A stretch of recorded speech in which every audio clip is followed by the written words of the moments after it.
Assalamualaikum warahmatullahi wabarakatuh.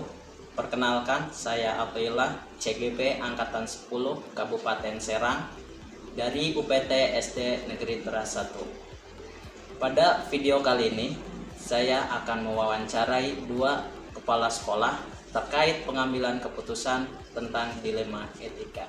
Selamat menyaksikan. Assalamualaikum. Sebelumnya saya minta waktunya Bapak Punten. Saya mendapat tugas dari program guru penggerak Angkatan 10 di mana saya selaku CGP harus mewawancarai kepala sekolah yang terkait tentang pengambilan keputusan. Nah, mungkin kita mulai saja Bapak ya. Selama ini Bapak sebagai kepala sekolah, bagaimana sih cara mengidentifikasi kasus-kasus yang merupakan dilema etika atau gundukan moral? Kita lihat dulu yang definisi dilema daripada moral atau etika ya, dilema etika. Ya, dilema etika itu pada dasarnya kan baik versus baik, artinya baik dengan baik. Ya, dimana kita punya problem terkait dengan dilema etika tersebut, itu kita lihat dari kasus-kasus yang timbul. Misalkan ada kelahiran anak, kalau di sekolah itu ya, kelahiran anak, kemudian anak yang satu ingin melerai, kita dan sebagainya.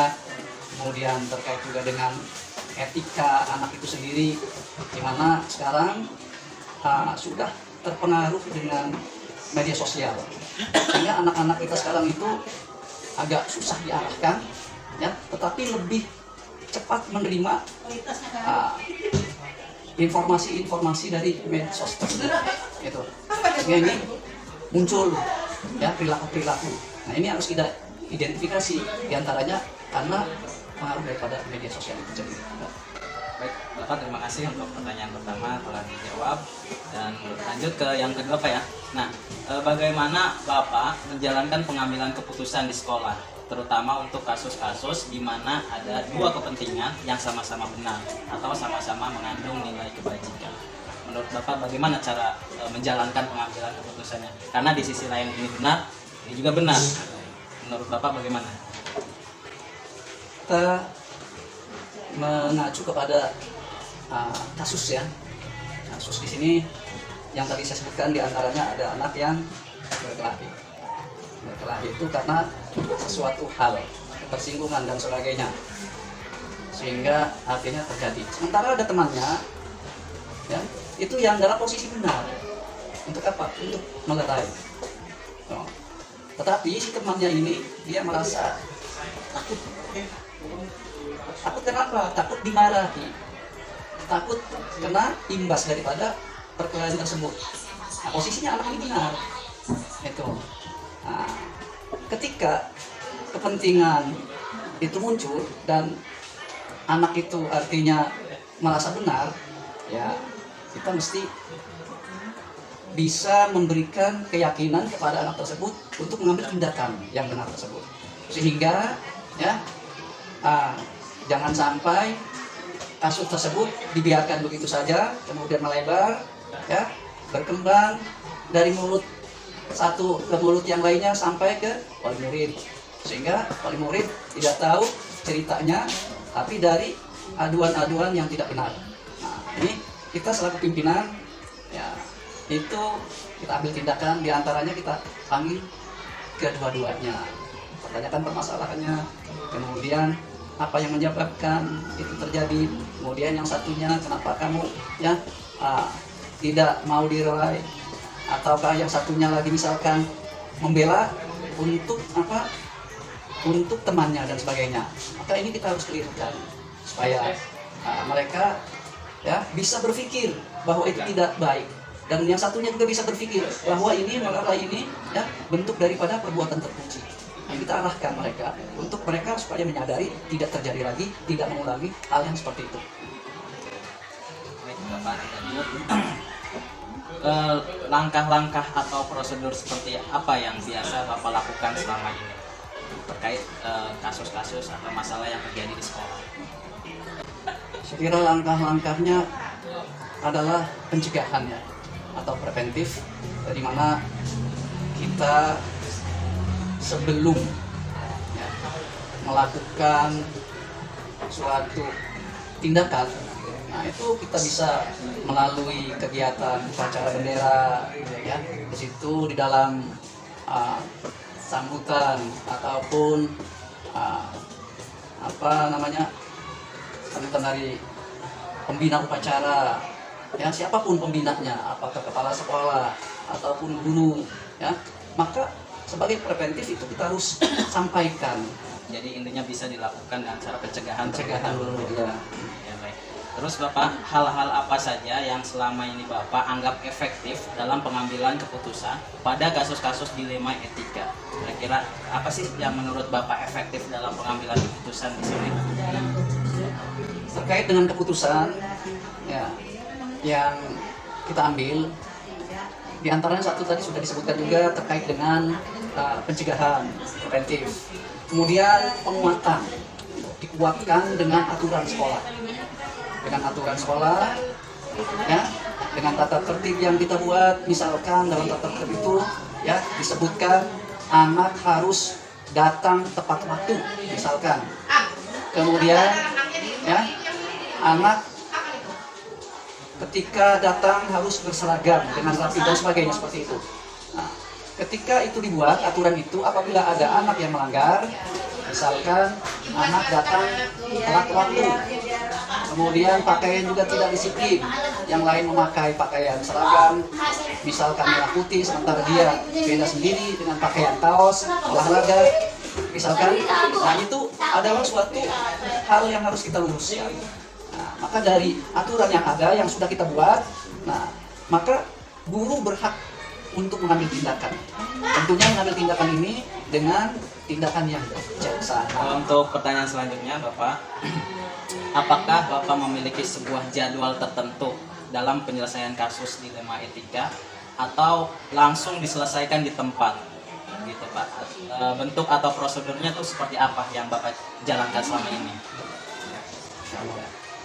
Nah memang kalau kita lihat dari pengalaman itu biasanya tidak terjadwal. Kenapa? Karena permasalahan itu ya datangnya seketika gitu. Seketika itu ada permasalahan, seketika itu juga kita buat ya penyelesaiannya. Gitu. Kalau kita jadwal, nah itu biasanya masalah-masalah yang sangat krusial, yang sangat besar. Sehingga kita jadwalkan, misalkan ada anak yang kena pengaruh lingkungan yang sudah merokok misalkan, walaupun dalam tata tertib anak dilarang ya merokok di dalam lingkungan sekolah misalnya. Nah, walaupun kita sudah menulis ya atau membuat banner tentang larangan, tetapi karena misalkan ada anak yang kena di lingkungan luar sekolah dibawa ke sekolah, nah ini bisa kita jadwalkan permasalahan ini. Kenapa? Karena diselesaikan tidak dengan anak saja, tapi harus dengan orang tuanya kita panggil, kita jadwalkan. Misalkan minggu depan orang tuanya harus kita panggil. Kemudian kita harus buat aturan yang lebih ini lagi, harus ditandatangani di atas materai supaya tidak mengulangi lagi oleh orang tua dan anaknya itu sendiri. Supaya apa? Supaya ada efek jerah dan supaya tidak memberikan dampak negatif menularkan kepada yang lainnya seperti itu. Jadi intinya ketika masalah itu masalah ringan, tidak terlalu berat, segera kita selesaikan dengan bijak. Apabila itu menyangkut kepada hal yang sudah krusial, yang agak berat, maka kita jadwalkan. Gitu. Terima kasih. Baik, jadi dilihat dulu dari masalah tersebut Pak ya. Masalahnya, Memang ya. Masalah itu ringan bisa langsung diselesaikan. Segera. Tapi kalau memang masalahnya agak berat mungkin ya harus ada jadwal Pak ya. Ya. Karena memang banyak yang harus kita benahi dan juga harus yang banyak yang disangkutkan artinya gitu. Baik, untuk pertanyaan selanjutnya Bapak, adakah seseorang atau faktor-faktor apa yang selama ini mempermudah atau membantu Bapak dalam pengambilan keputusan dalam kasus-kasus dilema etika? Baik, insya Allah ini bagus sekali pertanyaannya. Pada dasarnya kita selaku pimpinan ya itu selalu dibantu oleh siapa? Oleh warga sekolah. Gitu. Siapa warga sekolah? Kepala sekolah itu sendiri, dewan guru, kemudian OPS juga ya termasuk di dalamnya, dan yang lainnya dari pustakawan, dari penjaga, ya sebagai warga sekolah, dari siswa itu sendiri, dari wali muridnya juga. Nah, tapi di sini yang sangat mempermudah itu dari guru, dari dewan guru itu sendiri. Kenapa? Karena ketika kita punya masalah, ya kita selalu membuka atau open dalam mencari solusi. Dalam mencari solusi, ketika kita tawarkan solusi itu atau kita sampaikan permasalahan itu dan rekan-rekan lain memahami, ini ada masukan-masukan tentunya, ya dari siapa saja, baik dari dewan guru maupun dari tenaga non pendidikan yang lainnya, memberikan masukan-masukan sebagai dasar untuk kita memberi keputusan. Itu jangan sampai kita merasa sudah jadi pimpinan dengan arogansinya, ya sudah nggak melibatkan guru, nggak melibatkan yang lain, putuskan sendiri, ternyata keputusannya salah, kan dilema seperti itu. Maka ya merasa bahwa ini kita dibantu oleh dewan guru untuk mempermudah menyelesaikan setiap permasalahan. Terima kasih. Baik Bapak, terima kasih untuk pertanyaan terakhir Pak ya. Dari semua hal yang telah disampaikan, pembelajaran apa yang dapat Anda petik dari pengalaman Bapak mengambil keputusan dilema etika? Tentunya dari berbagai kasus atau berbagai masalah, tentunya ada pengalaman atau bisa yang dijadikan sebuah pembelajaran. Menurut Bapak, pembelajaran apa sih yang bisa diambil dari pengambilan keputusan dilema etika? Jadi ada pepatah mengatakan pengalaman adalah guru terbaik.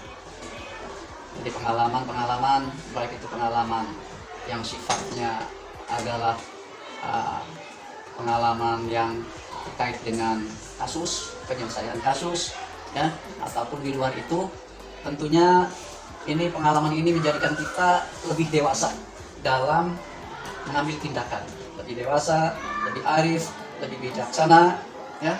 Ketika menghadapi suatu permasalahan itu, kita tidak gegabah, kita tidak sembrono, kita tidak main putus sendiri saja. Baik Bapak, terima kasih 8 pertanyaan sudah terjawab dan memang jawabannya luar biasa sekali Pak ya. Saya banyak belajar dari jawaban-jawaban Bapak. Ini juga akan saya jadikan modal saya untuk kedepannya. Semoga saya juga ya bisa menerapkan apa yang telah Bapak terapkan.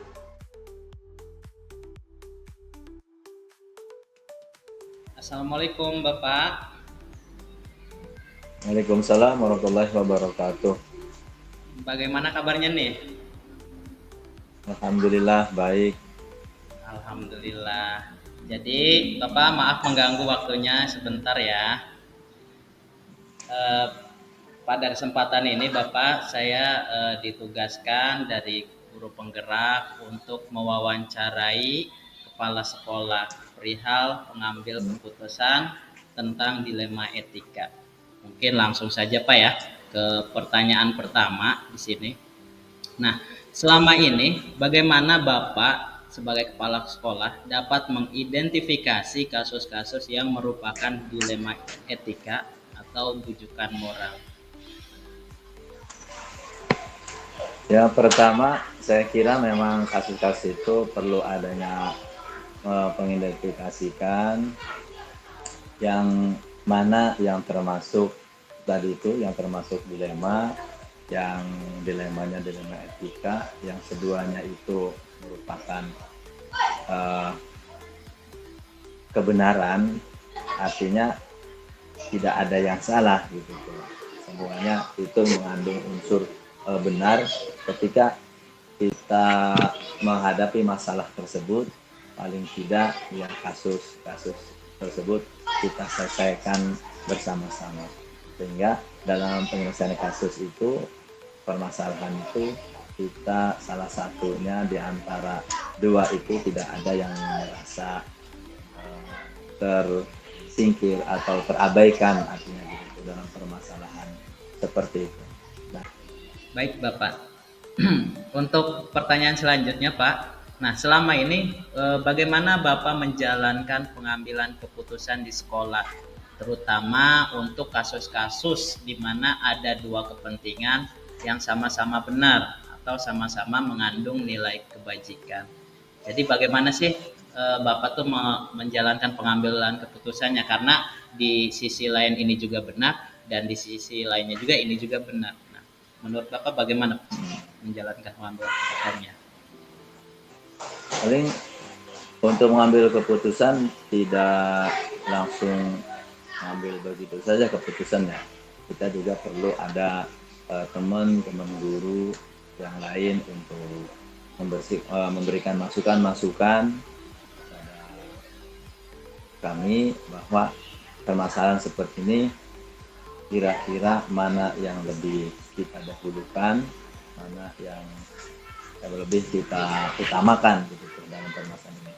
Ya saya ambil contoh umpamanya paling kita ambil permasalahan ini teman atau guru, kita ajak berbicara, kita ajak ngobrol, dia ambil keputusan, ngambil bagaimana semuanya ini supaya tidak ada kesalahan pahaman tadi di antara dua guru ini. Dan juga saya minta saran dari teman-teman guru untuk memberikan keputusan nanti apa yang harus saya ambil keputusannya, apakah seperti apa. Kalau ambil saya keputusan ini, apakah ini nanti tidak jadi masalah bagi dia, dan kalau tidak saya ambil keputusan apa tidak masalah jadi masalah di sekolah. Itu paling yang saya bisa ambil. Ya, baik Pak. Jadi intinya Bapak melibatkan Dewan Guru Pak ya dalam Ya, melibatkan. bisa itu meminta saran mungkin Pak ya, komunikasi, sharing dan segala macamnya Pak ya. Baik Pak, untuk pertanyaan selanjutnya, langkah-langkah atau prosedur seperti apa yang biasa Bapak lakukan selama ini? Langkah-langkah untuk mengambil keputusan seperti itu ya biasanya. Ya tadi kami sudah pertama kita cari dulu indikator permasalahannya, kemudian kita bisa mengumpulkan teman-teman kita untuk jadikan pertimbangan-pertimbangan dalam permasalahan tersebut. Jadi tetap saya juga mengambil keputusan itu tidak sendiri, pengambilan keputusan tersebut. Ada beberapa hal, beberapa faktor yang harus kita lihat dulu supaya nanti memutuskan permasalahan ini tidak asal-asalan gitu dan tidak merugikan salah satu belah pihak. Setelah kami berunding, setelah kami ngobrol gitu dengan teman-teman, kita cari dulu permasalahan itu, indikator-indikatornya, itu saja. Ya. Ya Bapak, terima kasih. Lanjut ke pertanyaan keempat Pak ya. Hal-hal apa saja yang selama ini Bapak anggap efektif dalam pengambilan keputusan pada kasus-kasus dilema etika? Yang efektif itu memang kita harus nyari mencari teman untuk katakan sumbangsih pemikirannya, mencari indikatornya, permasalahannya, itu yang paling terpenting bagi saya gitu, untuk kepala sekolah. Karena dalam pencarian permasalahan itu kita nanti bisa melakukan langkah-langkah berikutnya. Tapi kalau kita tidak mencari permasalahan seperti yang di permasalahan itu, nanti kita memutuskannya juga nanti tidak akan baik.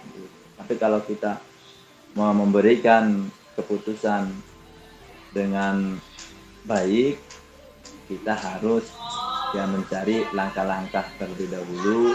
Di antaranya langkah-langkahnya adalah salah satu tadi tuh menjadikan indikator apa yang lebih baik dan menjadikan teman-teman kita, guru-guru kita sebagai teman sejawat untuk membantu menyelesaikan permasalahan tersebut.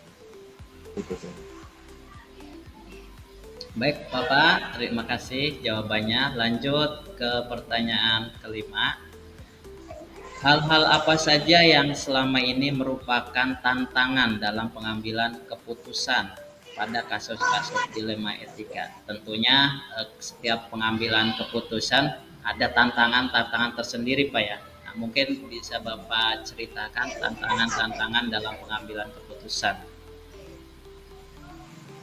Biasanya ada tantangan yang pertama itu dari kita sendiri ya, dari kita kadang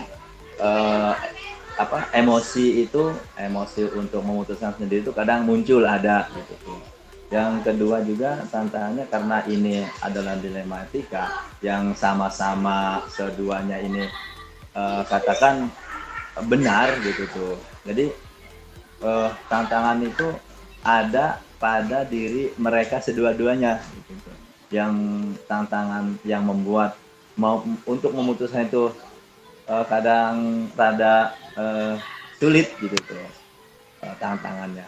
Jadi makanya untuk menghadapi tantangan-tantangan itu diantaranya dari diri kita juga dari personalnya itu yang muncul, maka kami mengajak teman-teman guru untuk menyelesaikan tantangan-tantangan tersebut. Jadi tantangan dari diri kita sendiri mesti ada dan dari guru tersebut itu ada. Baik.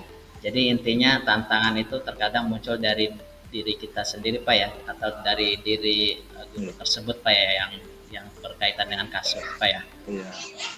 Ya, Bapak lanjut ke pertanyaan selanjutnya.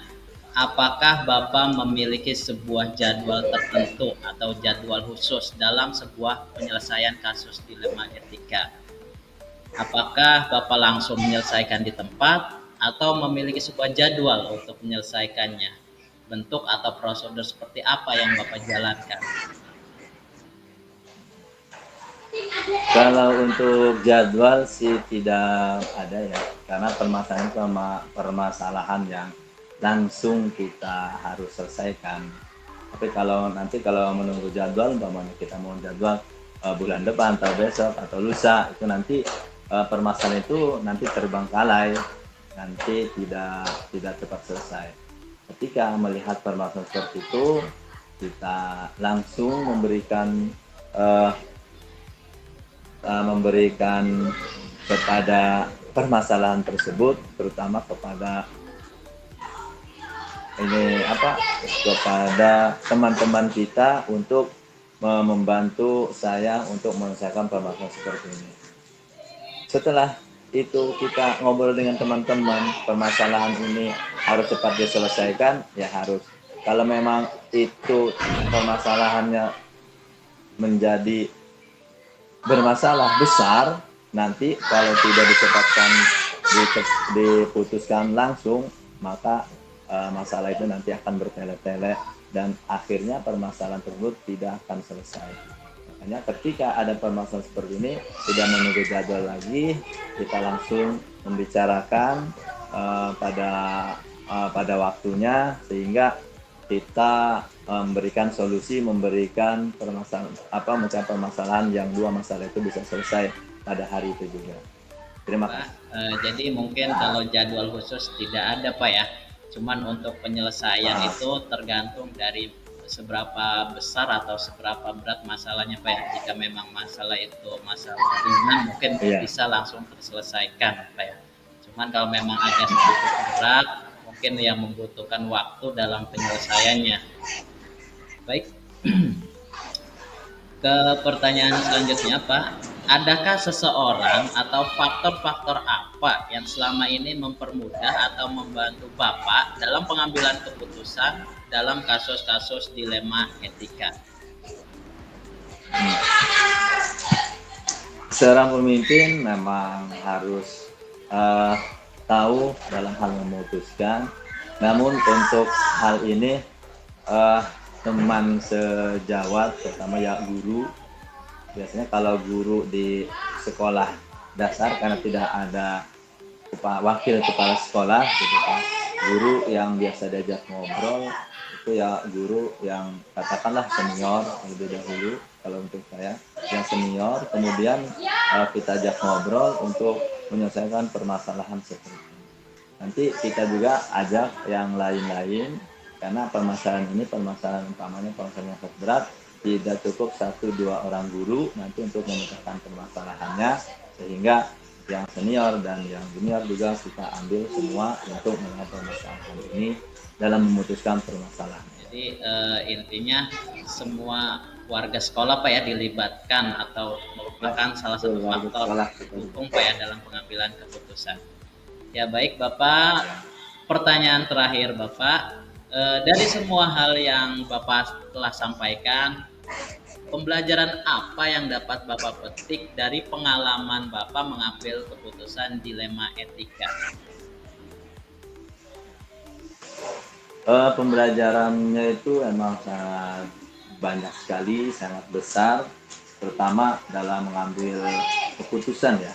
Dari pengalaman-pengalaman itu yang menjadikan kita itu lebih dewasa, lebih mumpuni, tidak gerabak gerubuk, tidak berlaku atau tidak bertindak sendiri, gitu.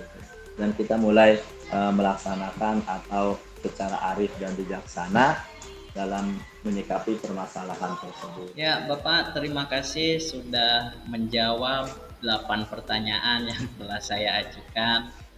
Luar biasa sekali jawaban Bapak ya. Ini bisa saya jadikan bekal saya ke depannya nanti ketika saya mungkin ya bisa diberi amanah menjadi pimpinan, mungkin ini merupakan pelajaran bagi saya luar biasa sekali, dan semoga saya juga bisa menerapkan apa yang pernah Bapak terapkan di sekolahnya. Mungkin Bapak terima kasih untuk waktunya. Mohon maaf jika mengganggu waktunya Bapak ya. Ya. Ya saya ucapkan Sama-sama. terima kasih. Assalamualaikum warahmatullahi wabarakatuh. Waalaikumsalam warahmatullahi wabarakatuh.